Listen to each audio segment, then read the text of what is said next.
Hello सांग मैंने चलतु आज गोटे पनीर नुआ रेसिपी स्टार्ट करवा। आपन तो पनीर करी बहुत बटर पनीर चिली पनीर बहुत आइटम कर खाई। आज आम करवा पनीर कोफ्ता। तो फास्ट आम नहीं पनीर कोफ्ता फास्ट कंचा लंका को छोट छोट कर काटिदेवे आ धनिया पत्र को आपड़ छोट छोट कर पूरा काटिदेवे। काटि सारा आप कैप्सिकम को आप फाड़े मुझे नहीं कैप्सिकम फाड़े कैप्सिकम को पूरा छोट छोट कर जिते आप छोट छोट करेंगे तो काटिदेवे। काटिदे सारापर मु गाजर टी पूरी की नहीं ग्रेटेड कर आप पनीर ने पनीर टी को आप ग्राइंडर मिक्सर आप मिक्सर टी करदे ना हाथ में एमती छोट छोट कर भांगीदेवे पूरा छोट छोट देखिपे यही टाइप भांगीदेवे। भांगी सारापर आपड़ से गाजर ने मुझे छोट गाजर टे नहीं कैप्सिकम फाड़ी काटिकी रखी आ धनिया पत्र छोट छोट कर काटिकी रखी आउ सी कंचा लंका को काटिकी रखी से पकेबे। पकई सारा मुझे बिना पियाज रसुण कर मुझे पियाज टी स्किप कर दे। आपड़ चाहिए ये पियाज पकई दे पारे।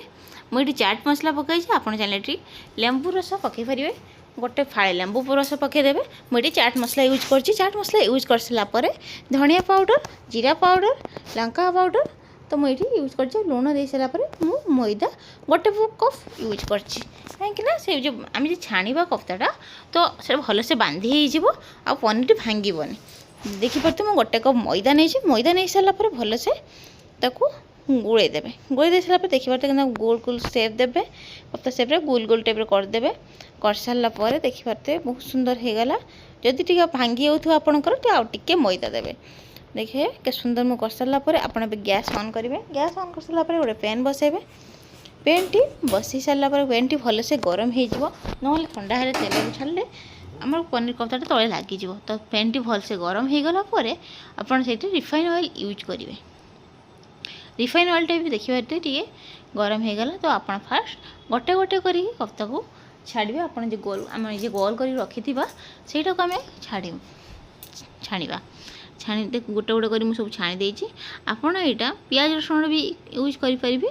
मुझे बिना पियाज रसुण खाली अदा ट्राए कर बहुत टेस्टी।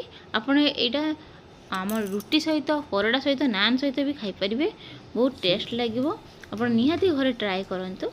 मुझे देखिए हो गलानी मोर छाणीटा red red colour brown colour आसीगलानी तो ये आप हाई फ्लेम टोटाल छाणवे कहीं पूरे लाल रेड कलर हो कि ब्राउन कलर होते भितर हो न आप हाई फ्लेम छाणवे मान पकेला बेले हाई फ्लेम देते मीडियम फ्लेम करदे आंचटी मीडियम फ्लेम करदे। कर सारापर आप गोटे गोटे कर गैस टी मीडियम फ्लेम कर सारापर आप गोटे गोटे कर छाणीदेवे। देखिपे छाणी सारापर आप मसला फास्ट प्रस्तुत करने आप ऑयल ने मुझे बहुत कम ऑयल यूज कर हेल्दी रही हेल्दी खाई हेल्दी रुहतु तो कम ऑयल यूज करेंगे।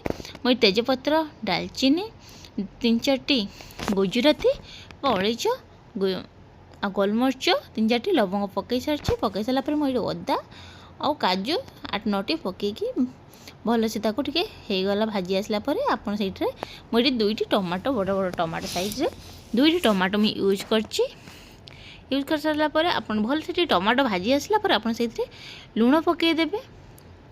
लुण पकई सारापर आप पानी देदेवे कहीं टमाटो टी भल से सीझी आसो। देखिए भल से मोर फुटी आसी भल से टमाटो सीझी आसलानी। सीझी आसला आप गोटे जगह को काढ़ी ने काढ़ी नहीं सारापर आप ठंडा हो गला आप ग्राइंडर मिक्सचर रे ताको ग्राइंड करेंगे ना आप गरम करेंगे तो आप छिटके पड़ज सब मसला ग्राइंडर रे हेनी तो आप पूरा ठंडा कर सारी मिक्सचर रे ग्राइंड करदे भल से हो सारापर बड़ा ऑयल देवे।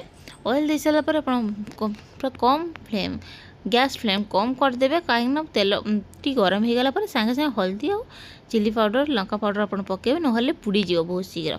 पकई सारापर आप आम पेस्ट कर रखी टमाटो और काजू अदा सब मसला सब टेस्ट पेस्ट कर रखी सेटा को आम दबा दे सारापर से लुण पकईदे हल्दी पाउडर पकईदे। पकई सारापर मुझे नहीं अमूल क्रीम नहीं फ्रेश क्रीम कहीं तरकारी टे बहलिया हाँवाई मुझे अमूल फ्रेश क्रीम नहीं पारे ना आप अमूल पाउडर को आपण मिल्क पाउडर को आप गोले देखिए आप जगार भी यूज करें। मुझे नहीं सारापर टी मीठा लगे मुझे चीनी यूज करची। आपण भी छोट चामच यदि आप मीठा खायापी प्रस्तुत चाहते टी अधिका पकई पारे ना छोट चामच गोटे छोट चामच पकेबे स्पून चीनी पकेबे आती मुझे छाणिकी रखी थी जे कफ्ताटा सेटा गुड़ा सब पकेले गैस टी मुझे टाइम बंद कर देछि ना गैस ऑन कर जो फुटेब तो आप कफ्ताटी भी भांगी जाई पारे। तो मुझे गरम रे गैस ऑफ कर दी करछि देखिपारते के सुंदर होइछि। मुझे सब कर दी आप निहाती घरे ट्राए करंतु बिना प्याज रसुण रे उपास व्रत पाई घरे आराम से रुटी दे